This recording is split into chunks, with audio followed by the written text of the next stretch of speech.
Hello, so we have a two handicap game that white won by 5.5, but of course there were some missed opportunities of both sides, especially black towards the end. He could cut at the mark stone at d10 and turn the tables around. Anyway, let's check it from the beginning. So white started with 5-4, which can be confusing in a handicap game.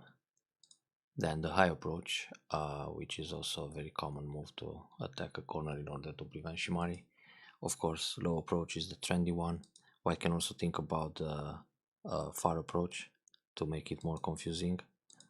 If black plays the simple way, just keep the corner, then it's all fine, especially it's a handicap game.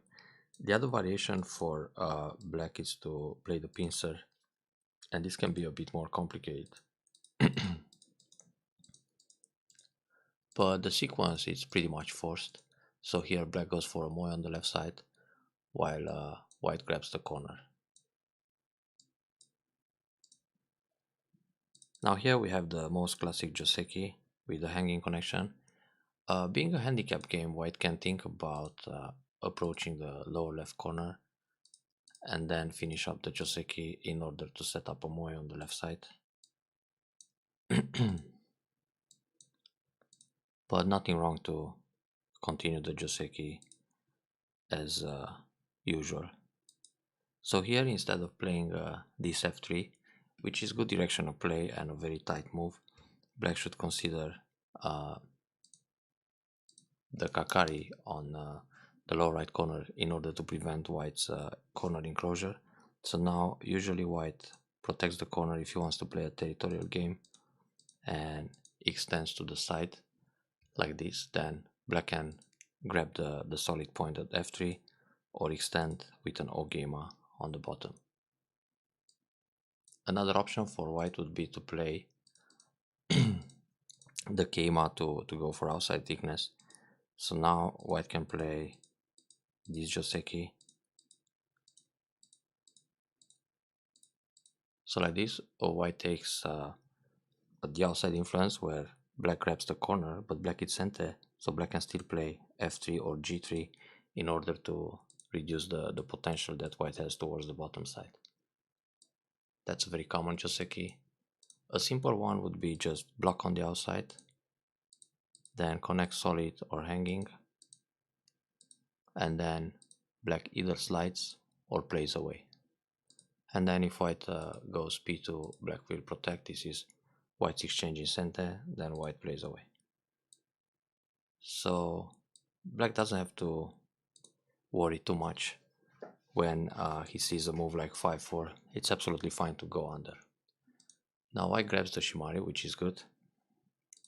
Then here, r14, it's another solid move, but white wants to extend first around k3 or k4, then r10, q10. So black should prevent this happening. Black can either play moves like l4 or l3, because this is the first important direction of play for white to extend from his shimari. Also, black can think about playing r10 or go all the way to r7, because from r7 black can either slide s5 or attack the corner severe at r4. And when this happens, white will usually block the corner. Locally, s6 is a good move, but black can go back.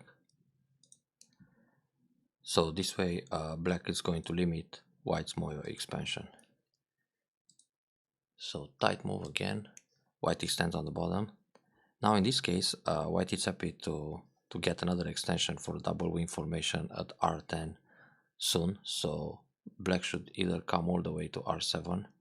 Then if white pincers, for example, black will jump out, then slide and fix a base on the side. This way it limits white's moyo. Also, black can play r9 or q9, because if black just goes q10, white is happy to take the small extension. It still looks good in relationship with the corner enclosure. So you want to play that makes white a bit uncomfortable. In this case, if white extends r7, this will be over concentrated. So white doesn't want to take that point. Now black played a solid move in the lower left corner to prevent the sun invasion, but let's say white plays on the right side some extension, and then black slides white slides to reduce the corner.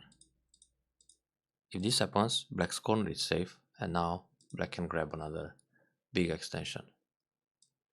So black doesn't have to worry about the left side so much right now. Also, if white approaches c6, black can just go down and grab the corner like this, or kick once in order to keep center, and then play another big point somewhere else.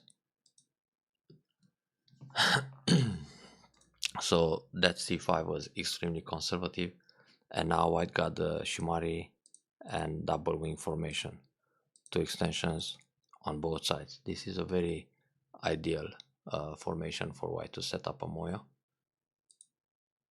Black got a big point too, but black can already think about ways to damage the moyo. One of the options is to play this kind of tsuke or attachment to see how white reacts, and then use it as bait in order to break the bottom side. So this way k3 is thin, and now white will jump out, but so is black, so the moyo it's already diminished a lot. If white plays if black plays the han at q2, then white will capture the corner, and again black will sacrifice to get a light base on the bottom, and again white has to run. So black can think about ways to reduce the moyo already. Now when white plays q17 tsuke, which is a very good move to damage the top side, black can think about securing the corner and then attack the white base from the top. This is a very simple way to, especially in a handicap game, to keep it safe. Anyway, it's nothing wrong to play the hane from the outside, because in this case black can connect solid, and if white connects here, black goes for outside thickness. This way white will leave in the corner, but then black can expand his moyo with a couple of forcing moves and a cap move here in order to go for a big top area. Oh, oops, I jump a little bit ahead.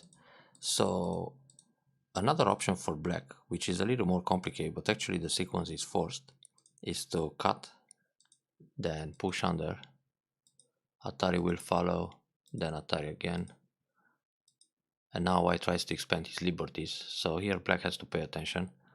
If black plays no b, white will just hane and leave in the corner, and this is a pretty big life locally, so black has to go down in order to catch the 3 stones faster.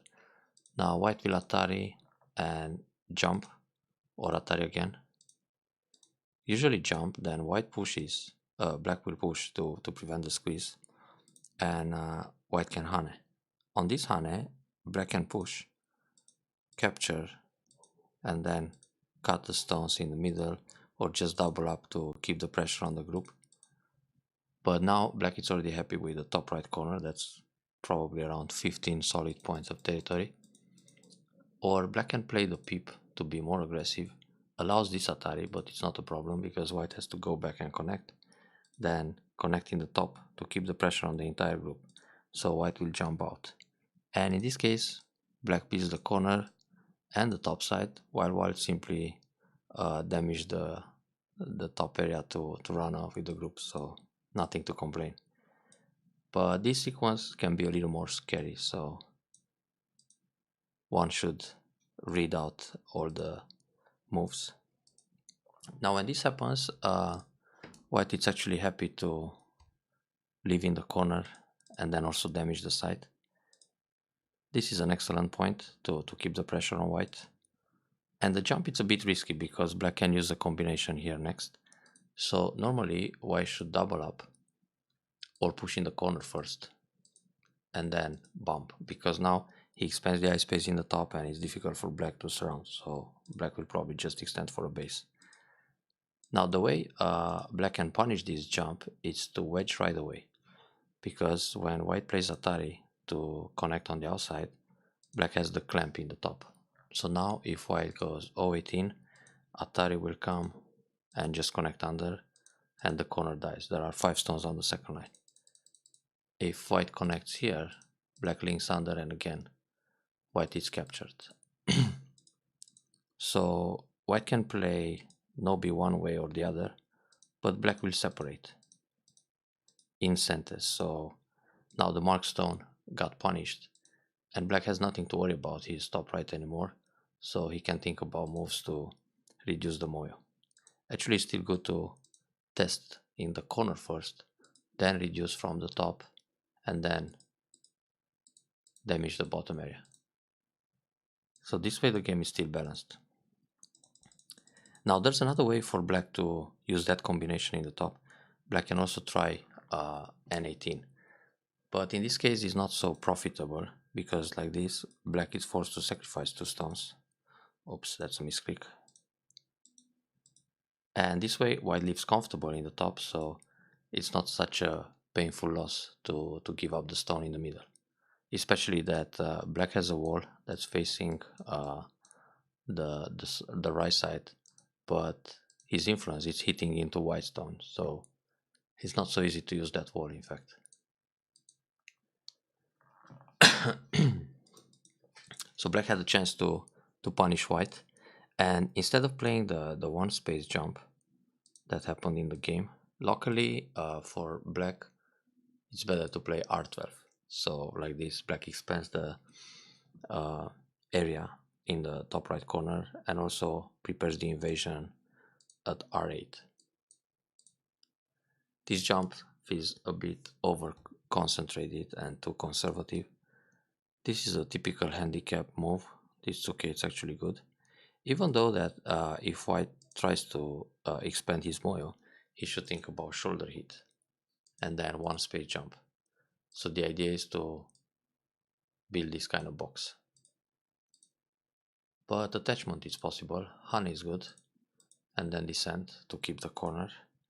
Now white can play the honey, the turn, and then jump in the middle.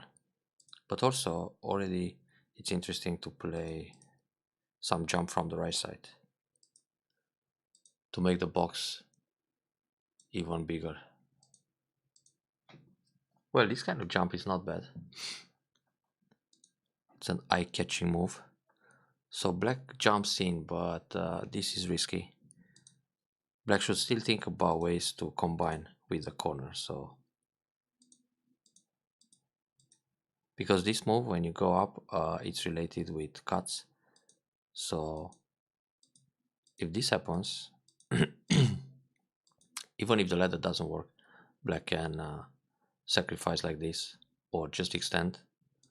And if white takes the bottom, black damage the right side.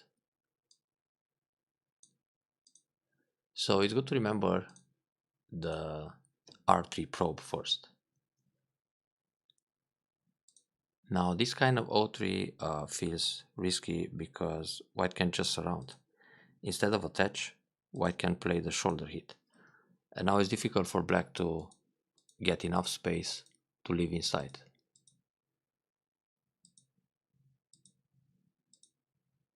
So right now black has only space for one eye.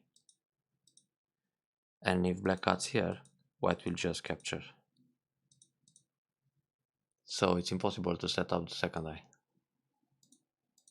This will just die unconditionally. But white played the attach, and in general you don't want to attach a single stone. So either take away the base and then chase it, or in this case surround, because white is quite strong on the outside. So this is where white missed the chance to make a lot of territory. Playing like this, it seems to help black more than white. Black can Atari first and connect. Now there are cutting points in the corner, so white has to protect here. Then it works to Atari go down, and this way black will leave inside, because when white connects here, black can set up a second eye on the left, and if white takes away this eye, like k2, then black can capture the other stone. So black would already leave inside. Atari here is possible too. Then Atari again,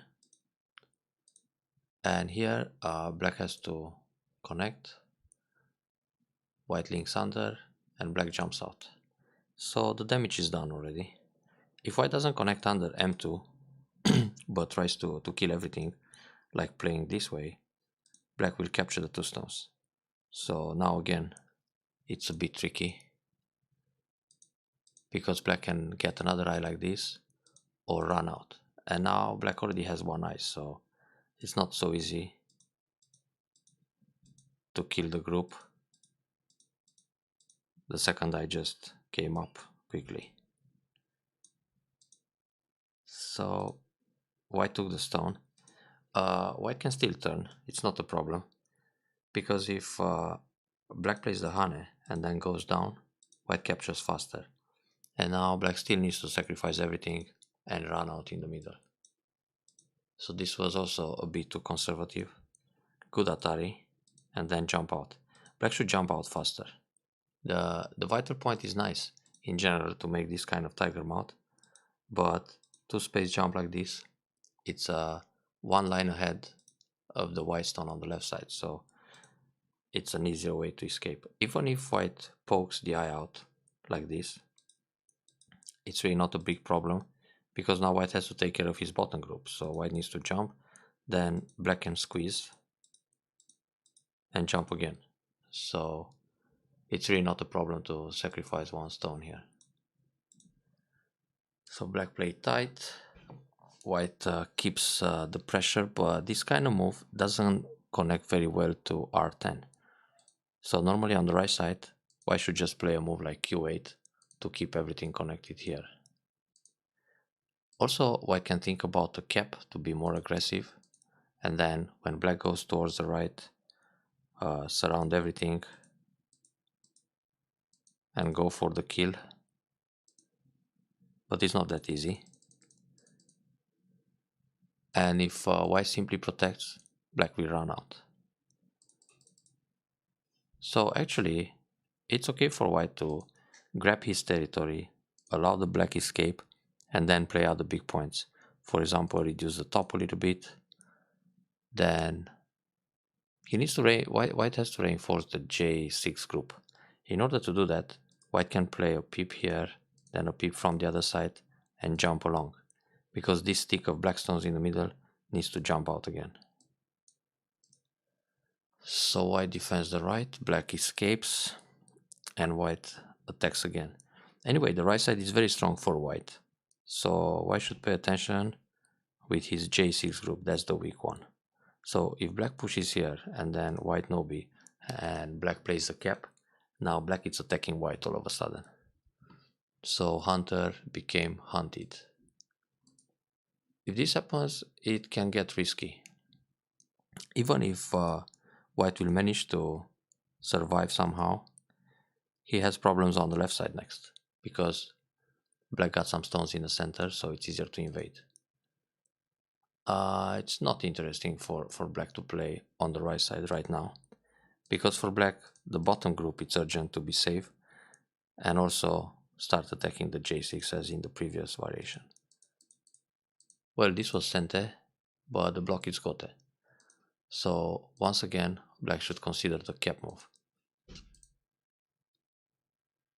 Yeah, well, white links under, but it's a bit too conservative too.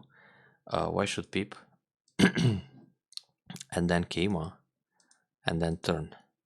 Because like this, white still keeps the pressure on the stick, so black has to go out like this, and it's a bit painful, because white will build a lot on the left side, while black is just forced to connect on neutral points. So this seems slow. Now black goes out. That's a pretty good move. White should push here, either J7 or push K6, But first J7 and then turn.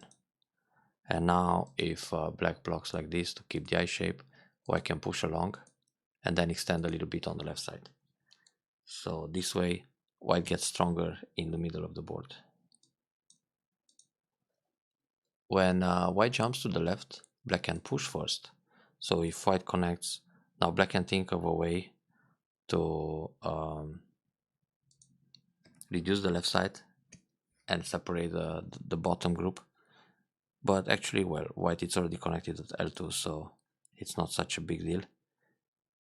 In this case, it's pretty important to go out and stay safe with the middle group. Also, pushing down like this gives black a I shape on the spot, then black can play other moves. Now this jump is very, let's say, polite. Black can get more by playing the jump in the middle, threatening the invasion at C12. So if white separates here, black immediately hits the vital point, then no B and connects under. And if white plays the Kosumi under, black can connect to the middle stone, then white needs to crawl, which is painful. So that's why when black plays this move, white will protect the left side and then peep and try to expand the top at a larger scale. So this way white starts the counter attack. For white it's natural to turn here. Then black has to move out again. Either connect like this, but all of a sudden there's a nice territory coming up in the middle. In this case, black can push first and then connect. Because if white cuts, black will capture 2 stones. This move is also nice, threatening the push and snap back. So white again has to turn, hane, and black is out. Like this, black could play the push right away, then hane because of the double atari next. So when white blocks, double atari comes. If white connects, black captures 2 stones in sente and then goes out. So black just nobi and jump again. Here black can play Kosumi and he's connected to the right side. So when white pushes, black will block, atari connect, and white is captured in a net. So jump to reduce the right side, black connects to the top, that's very good. Here black can turn and then push through. Oops, misclick, like this. Also black can play Kosumi because if white turns, black is connected like this or like this.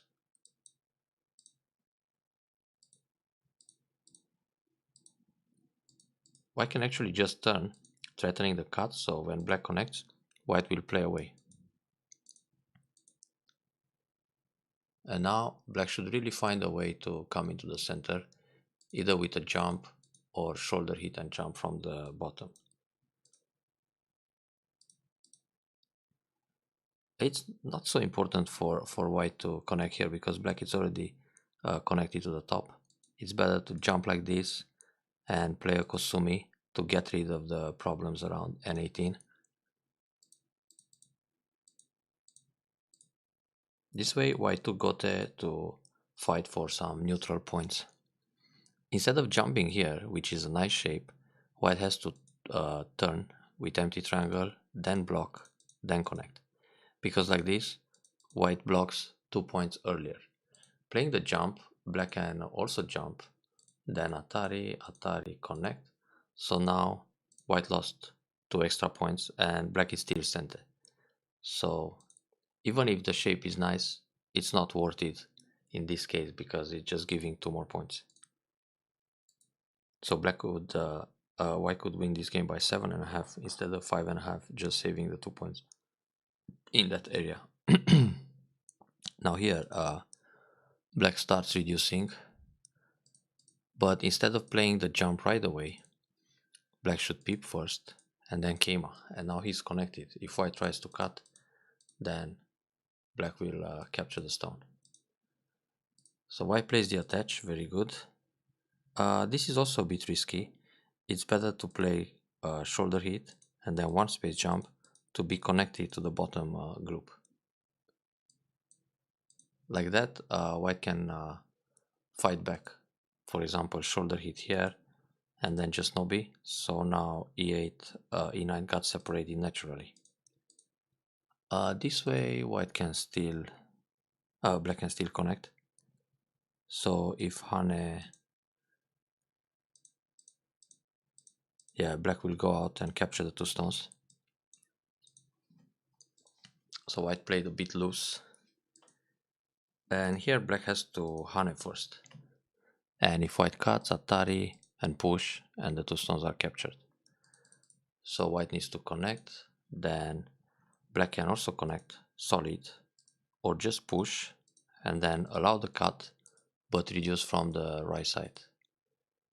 If this happens, well, I think black still wins the game compared to the actual variation where white built everything in the center. So it feels like black lost those stones without much compensation. Actually, black should think about the key point still to invade, then attach. There's a lot of Aji in this area. And now Hane. Atari, take, then cut, and fight the ko.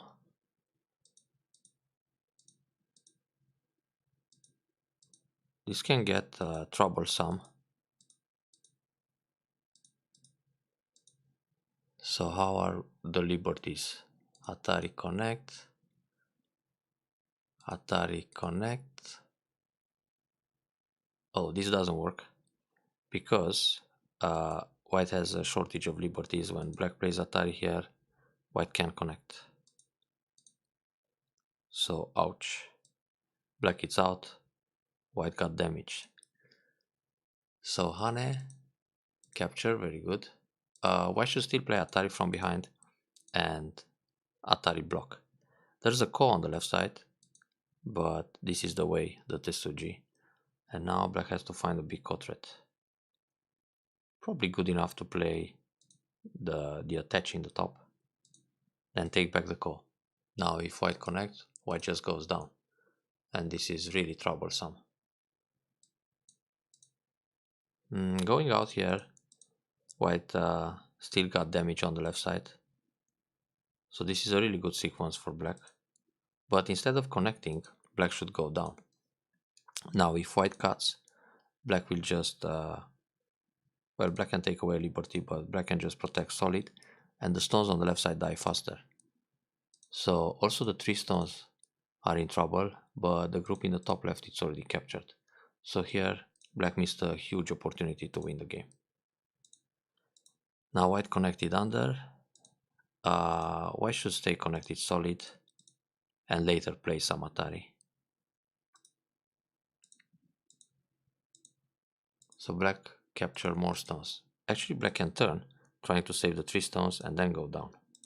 And if white connects, black will link to the middle. And even if white protects, black can capture two more stones or Hane and reduce the left side. So this is a sacrifice in the end. And now white is center. Well, white got damage on the left side, but not enough to lose the game. Now the right tactic here is to play the wedge, then cut. Even if white plays Atari, white has to come back and protect. Otherwise he will lose the stones. I mean more stones, and then Atari from behind and connect under. Or if white connects, connect under, and then there's a squeeze play. So black gets to protect the top, but also maximize the profit there.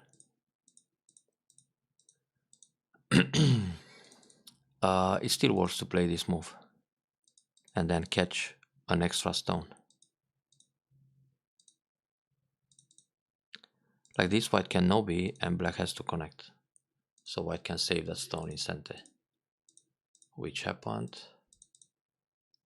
That's a big point. Oh, instead of blocking, black should Atari and then go down. It's good timing. Now here black can connect solid. When white pulls back, black protects. Otherwise, black is just losing one more stone. And that's actually a lot of territory in this area. So probably it makes the difference between winning or losing again. This connection is no need. White is already safe. Black is safe in the corner. So once again, black can think about this wedge. So let's suppose white cuts, black goes Atari, block, Atari under, and capture. So nothing happens in that corner. Now no more Aj around N18. And here very soon, yeah, black and block, okay. It's better to connect solid, so no cut threads.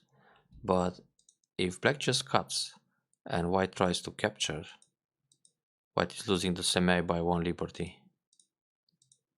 So this will be a winner for black. And that cut was standing there for quite some time. Also later in the game, black had the chance to use it. Connecting the core is small. Anyway, so let's say we play other moves. And then white captures one stone, then black connects, it's Atari on two stones, and that core can be fought towards the end, just before neutral points. It's a half point ward core.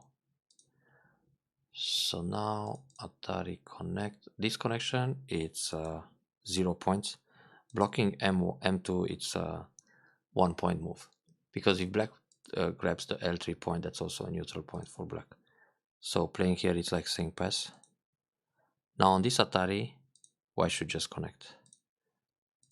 So white connects this way, and black can cut once again. Black is one liberty ahead. Actually now two liberties ahead. Black can even play the wedge, Atari, and then Atari under, and capture everything. So this way, black will win big. Now white connected, black links under, and this is it. So white won by 5.5. It's still impressive to see a very solid Fuseki between a single digit Q and a double digit Q. That was quite impressive, but I hope you learn a lot from the tactical stuff that was going on this game. Enjoy the review and see you next time.